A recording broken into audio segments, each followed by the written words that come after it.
कि आपने इस बात को एक्सेप्ट किया कि पाकिस्तानी आर्मी जो कि एक प्रोफेशनल आर्मी है, फॉर्मिडेबल फोर्स है, 6 फायर पावर रखती है, वो उसमें आपके भी कई दोस्त हैं जिनकी आप काफ़ी रेस्पेक्ट करते हैं और उनके ज़रिए आपको ये पता चलता है कि अभी पाकिस्तानी आर्मी ने अपना ओरिएंटेशन बदला है। क्या यही वजह है कि बाजौर पोस्ट को खाली करके पीछे हटना पड़ा? क्या यही वजह है कि 17 और चौकियों को खाली करके पीछे हट गए? हुसैन जावेद मेरे साथ इस वक्त जुड़े हुए हैं। हुसैन भाई, मेरी और आपकी पहले भी डिस्कशन काफ़ी हुई है और आपने तब भी बहुत कुछ, कई सारी बातें कही थी, लेकिन अब पाकिस्तानी आर्मी ने भी जब ये बात कही कि हम स्ट्रेटेजिकली पीछे हटे, कई एक पोस्ट थे, और कल रात उन्होंने और हमला किया है तालिबान के एसेट्स पर, उन जगह जहां टीटीपी वाले हैं, जिनके जरिए सीपैक भी सफर कर रहा था, बीएलए भी उनके साथ मिल रही थी। तो इस लड़ाई को आप कितना आगे बढ़ता देख रहे हैं? क्या वाकई इस बात को हम मान सकते हैं कि एक फोर्स ने स्ट्रेटेजिकली अपनी कई पोस्ट टीटीपी के लिए छोड़ दी, अपनों को सेफगार्ड करने के लिए? जी, सबसे पहले आपका शुक्रिया कि आपने मुझे इनवाइट किया। पहले तो मैं ये कहूंगा कि जनरल साहब ने जो कुछ कहा मैं उसको समझ नहीं सका, क्योंकि आवाज का बहुत ज्यादा इशू था, तो अच्छा। उनकी आवाज बहुत हल्की आ रही थी। अच्छा। तो काइंडली अगर उनका ऑडियो लेवल अच्छा हो जाए तो मैं उनकी बात समझ पाऊंगा, इसलिए मैं उनको रिस्पॉन्ड नहीं कर सकता। मैं सुन ही नहीं पाया कि वो क्या कह रहे हैं। लेकिन आपका सवाल जो है वो सुन लिया मैंने। देखें, बात ये कि आपने अपने इंट्रो में बताया, अभी आपके सवाल में भी ये चीज सामने आई है कि 17 चौकियां खाली कर दी हैं। देखिए, हमारी पाक फौज की जानिब से जो भी स्टेटमेंट आती है, आईएसपीआर की तरफ से जो भी आती है, हमारी उन पे निगाह होती है और हमारे ऐसे सोर्सेज होते हैं कि पता चल जाता है। ऐसी कोई स्टेटमेंट आईएसपीआर की जानिब से नहीं आई, ना कोई प्रेशर आया। जो अमूमन आता है तो हमारा सारा मीडिया अलर्ट होता है, क्योंकि बड़ा इंपॉर्टेंट होता है कि 17 चौकियां हमने छोड़ दी हैं। ऐसा कुछ नहीं है। मैंने भी पहले आप ही के शो में कहा था कि देखें, कॉम्प्लेक्स किस्म का बॉर्डर है ये, जिसको आप डेरोन लाइन कहते हैं, ये बहुत ज्यादा कॉम्प्लेक्स है। लेकिन जितनी भी टेंशन हो जाए, आजकल जो आप वहां पर देख रहे हैं, बॉर्डर के ऊपर स्किर्मिशेस हो रही हैं, झड़पें हो रही हैं, इससे ज्यादा और कुछ नहीं होने वाला। अच्छा। क्योंकि आप ही ने अपने पिछले शो में मुझे बताया था कि यार ये इनका कंपैरिजन है अफगान आर्मी का हाँ, और नहीं, ये हमारी आर्मी। मैं वही, हुसैन जावेद, मैं वही बात कह रहा हूं। मेजर जनरल भी यही बात कह रहे थे कि एक बड़ी फोर्स है पाकिस्तान आर्मी, टीटीपी से मुकाबला कर रही है। हमने बाजौर की पोस्ट पर डांस करते हुए टीटीपी के लोग हथियार में देखे हैं। अगर डीजी आईएसपीआर ने इस बारे में कुछ नहीं बताया है तो क्या वो तस्वीरें झूठ बोल रही हैं? अव्वल तो झूठ नहीं बोल रही होंगी, लेकिन फिर भी क्या आप मानते हैं डूरन लाइन, जिसके बारे में जनरल साहब कह रहे थे कि 100 साल की सेंटिटी थी, वो 1993 में खत्म हो चुकी है, अब वो लोग उसको मानते नहीं हैं, तो क्या ये आग बदस्तूर जारी रहेगी? अच्छा जी, मैं आपके दोनों सवाल का जवाब देता हूँ, बस मुझे आप थोड़ा सा टाइम लीजिए दें ताकि मैं आपको जवाब दे दूं।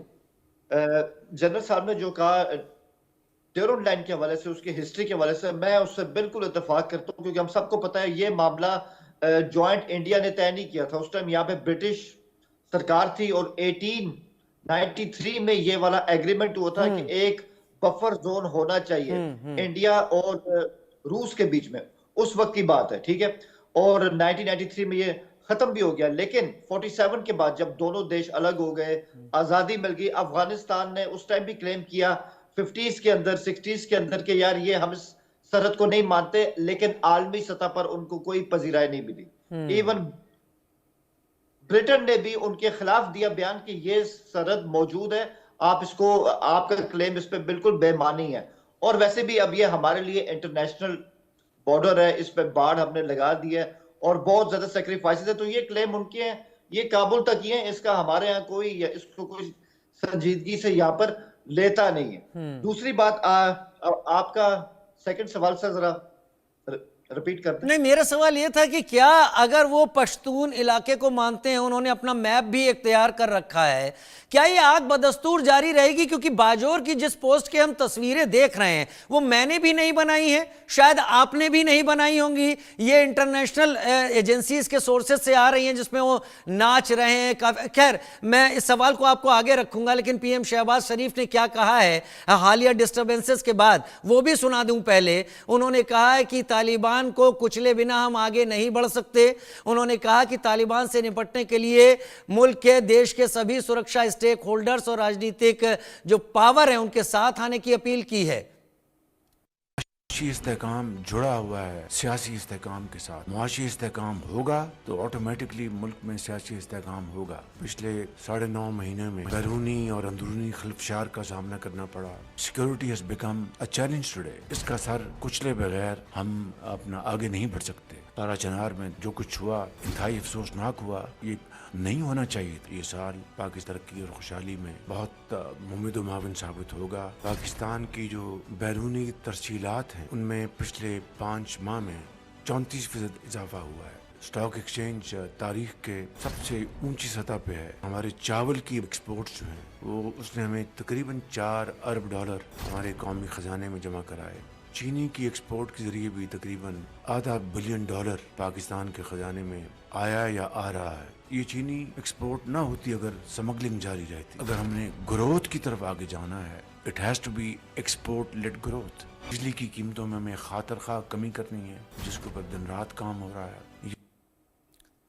हुसैन साहब, वजीर पाकिस्तान शहबाज शरीफ इस वक्त यहाँ पर यह कह रहे हैं कि पारा चिनार में जो कुछ भी हुआ वो नहीं होना चाहिए और इन्हें कुचले बिना हम आगे नहीं बढ़ सकते। सारी चीजें अगर डीजी आईएसपीआर के प्रेसर या प्रेस नोट पर ही बेस होकर हम बात करें तो फिर ये हो जाएगा कि वो अगर कह रहे हैं इस हाशिए से आगे ना जाएं तो नहीं जा सकते, फिर तो डिस्कशन ही खत्म हो जाते हैं। लेकिन तस्वीरें तो बहुत कुछ बोलती हैं। क्या हम तस्वीरों को झुठला सकते हैं हुसैन भाई? सर बात पता है क्या है, अगर आप पिक्स की बात करेंगे तो आजकल के दौर में सच और झूठ का पता चलाना बहुत मुश्किल हो गया। एआई का जमाना एआई है। का और मैं आपको सही जमाना बताऊं चाचा, आपने ये एक नया एक्सक्यूज है अब तो। आप मेरी बात नहीं नहीं नहीं, मैं आपको काट नहीं रहा, मैं आपको काट भी नहीं रहा। ये भी एक आजकल का एक्सक्यूज है। चलिए प्लीज बताएं, मैं आपको काटूंगा नहीं। अगर आप मेरी बात सुन नहीं लेंगे नहीं तो सर, आपको मैं सुन समझ रहा हूं, में आ मैं सुन रहा जाएगी कि हूं। आजकल बोलिए मैं बोलिए कि बोलिए। वॉरियर से होशियार रहना बहुत जरूरी है।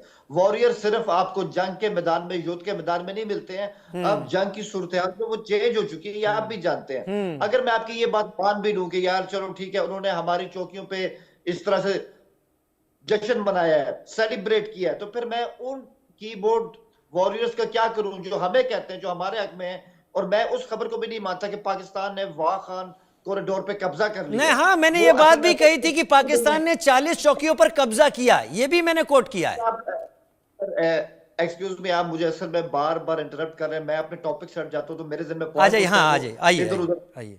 हो जाते हैं, इसलिए मैं जरा आपको कह रहा हूं। तो मैं वही कह रहा हूं कि ये एक लाइन खींचना आजकल के दौर में बड़ा इंपॉर्टेंट हो गया है। वाह खान कॉरिडोर अभी भी अफगानिस्तान के पास है, हमने उस पर कोई कब्जा नहीं किया। और ये जो हमारी चौकियों पे डांस करने वाली बात है, आई मीन ये एक एब्सर्ड चीज है, ऐसा कुछ भी नहीं है। और अगर ऐसा कुछ होता, मैं आपको सही बताऊं, जब भी हमारी सरहदों पे सूरत-ए-हाल हमारे हक में हो या हमारे ऊपर भारी हो जाए, आईएसपीआर का प्रेस टॉक लाजमी आता है। हमें सारे आदाद शुमार बहुत अच्छे से बताए जाते हैं, कहाँ हमारा नुकसान हुआ है, कहाँ हम आगे जा रहे हैं। अभी तक ऐसी कोई चीज, मैंने आपको कहा ना कि इस पूरे इशू का एंड अगर आप देखें तो वो यही निकलेगा कि सरहदों पे झड़पें हो रही हैं, और वो तो होती हैं। ऑब्वियसली जो सिपाही हमारे सरहदों पर है, अगर हमारे लिए गोली खा रहे हैं, उन्हीं की वजह से हम यहाँ आज आराम से बैठे हैं। सरहदों पे इस तरह होता रहेगा। इससे आगे अफगान आर्मी में सकत नहीं है कि वो इससे आगे आ सके। एक बात करूंगा, आपने हवाला दिया कि इससे पहले हमने हमला किया था पख्तिया पे, और मैं बरमल आपको में बताऊं उस एयर स्ट्राइक के बारे में जानकारी मुकम्मल थी हमारी। ऐसे ऐसे हाई वैल्यू मोस्ट वांटेड लोग उसमें मारे गए हैं जो हमारे लिए मसला पैदा कर रहे थे। सुसाइड बॉम्बर्स को कौन हमारे खिलाफ तैयार कर रहा था, रिक्रूटमेंट कौन कर रहा था, ट्रेनिंग कौन दे रहा था, हथियार कौन दे रहा था। इन तमाम स्पेसिफिक एरियाज के अंदर उन लोगों को हिट किया गया है और उनकी कैजुअलिटी हुई है। कैजुअलिटी हुई है, हिट किया गया है। लेकिन जब यहां से अमेरिका गया था तो कितने हथियार यहां पर छूट गए थे वो भी अलग। खैर हुसैन भाई, मैं इस वक्त तो तस्वीरें लगातार दिखा रहा हूं जो टीटीपी की तरफ से बाजौर पोस्ट की जारी की गई हैं। ये सभी वहां पर सारे टीटीपी के लड़ाके यहां पर मौजूद है। मैं तारीफ नहीं कर रहा हूं, मुझे पता है टीटीपी ने पाकिस्तान में कई ऐसी वारदात की हैं जहां पर बहुत ज्यादा नुकसान हुआ है। पारा चिनार की बात जब पीएम शहबाज शरीफ कर रहे हैं और कह रहे हैं कि इनको कुचले बिना आगे नहीं बढ़ेंगे, तो हम समझ सकते हैं कि चोट तो तगड़ी पहुंचाई है इन्होंने पाकिस्तानी आर्मी को।